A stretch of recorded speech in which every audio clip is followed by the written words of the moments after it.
Assalamu alaikum. This is a question from an anonymous person, and she asked, why did the Prophet Muhammad ﷺ married Aisha? I'm sorry. The question. No, it's more. It's more. Why did the Prophet Muhammad ﷺ married Aisha at the age of 9? And can one use this example to marry young girls? Okay, the question of the sister is a very good question, mashallah. The question of the sister is, why did the Messenger of Allah sallallahu alaihi wasallam, why did he marry Aisha at such a young age? And can we use that as an example for us to marry young girls the same age today? Is that right? So let's answer this question. It's a good question, and it's an easy question.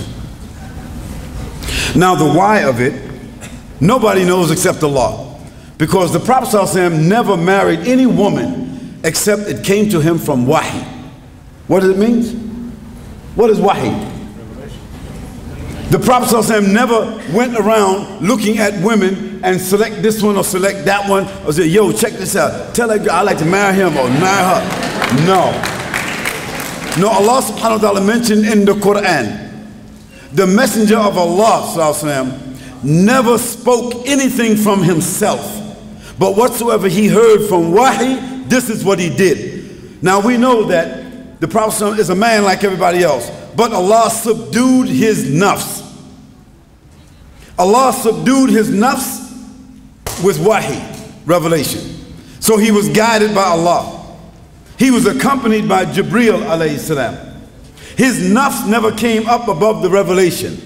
So whatever the Prophet selected to do, he did it through the influence of Allah subhanahu wa ta'ala and through the guidance he received from Jibreel alayhi salam. So why he got Aisha, we don't know that, because where did the order come from? Hello. Allahu Akbar.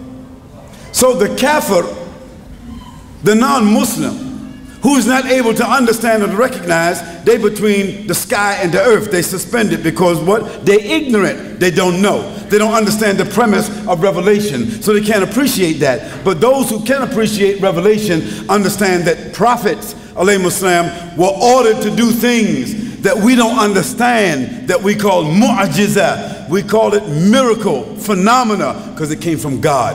So Allah selected Aisha for the Prophet sallallahu alaihi wasallam. That's number one. And when the Prophet ﷺ realized that Allah inclined him towards Aisha, who was Aisha radiallahu anha?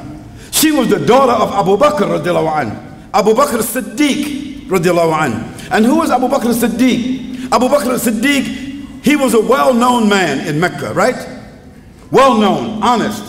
He was an aristocrat, a very influential man.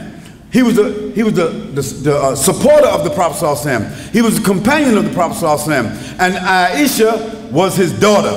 So one day the Prophet ﷺ said to him, from the inclination he got from Allah subhanahu wa ta'ala, he says, Abu Bakr, he says, do you love me? Abu Bakr said, Ya Rasulullah, I sacrificed my mother and my family for you. He said, then I would like to ask you for your daughter in marriage. This is very common among the Arabs. Don't think about Norway, don't think about Europe, don't think about China, don't think about America, you think about the Arabs. The Arabs at that time, it was urf, it was part of their urf. It was very normal for them to ask for the daughter of a man when she was 9 or 10, so that that daughter could come and move with the family. Not sleep with him, but come and move with that family so he could observe her, she could observe him. So by the time she got to the age where she could have sexual relationships and have children and intimacy, they would have already built a bond. Do you understand that? Do you understand that? So the Prophet ﷺ, he didn't sneak around someplace and get her phone number. He didn't try to meet with her somewhere. He wasn't eyeballing her. He was not desiring her. This was his best friend. And who was Abu Bakr? Abu Bakr was one of the most respectful people of Mecca, of the Quraysh.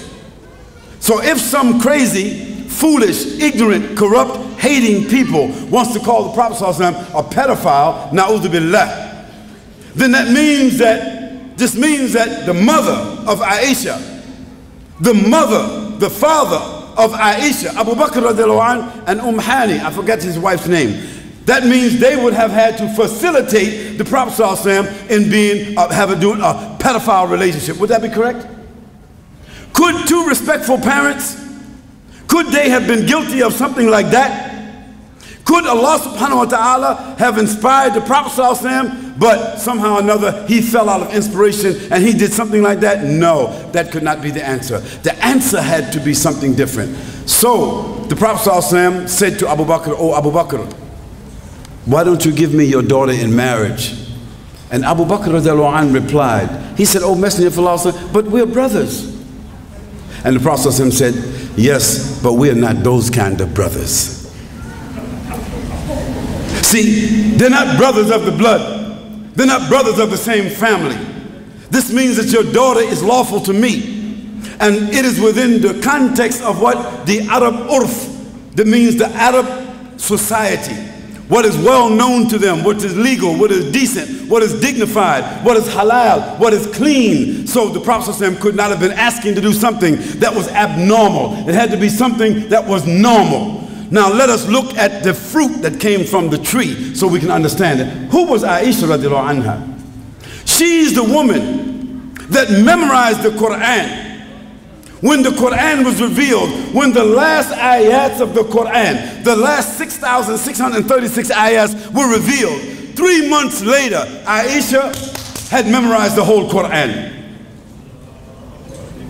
Think about that. Secondly, let's look at Aisha radiallahu anha. Aisha radiallahu anha, because she lived with the Prophet ﷺ. She saw him, she understood him intimately, clearly. Her mind was bright and she was a powerful young girl. A very aggressive young girl. Powerful, aggressive, and deep and intelligent. Memorized the whole Quran. And guess what? She was holding with her when the Prophet ﷺ passed away at least 2,600 ahadiths that nobody else knew. And that's why after Abu Huraira radiallahu anha, nobody related to us more hadiths than Aisha radiallahu anha. So when you look at the product, when a girl is raped, when a girl is molested, when a girl has been involved in some pedophile type relationship, she becomes dysfunctional. She becomes, something different. She doesn't know herself. She becomes guilty. She becomes dirty. She becomes dysfunctional. And you see the result of it throughout her life. Is that correct or not? No, not our mother Aisha radiallahu anha. She was the teacher of 72 of the companions of the Prophet ﷺ and the tabi'een and the atba' tabi'een. She was their teacher, our mother. And when the Prophet ﷺ passed away, she was only 18 years old, which means she only was married to the Prophet ﷺ and lived with him 9 years. And when she died, she was a mother of the believers. Is that correct or not?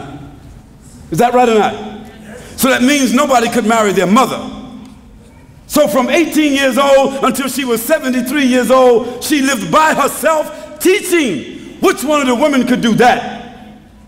So when the people talk stupid, give them some of that history so they can understand who she is. And when you understand who she is, you can understand the context of things. And so, sister, may Allah reward you for that question. It comes in a lot of places, but that's the answer.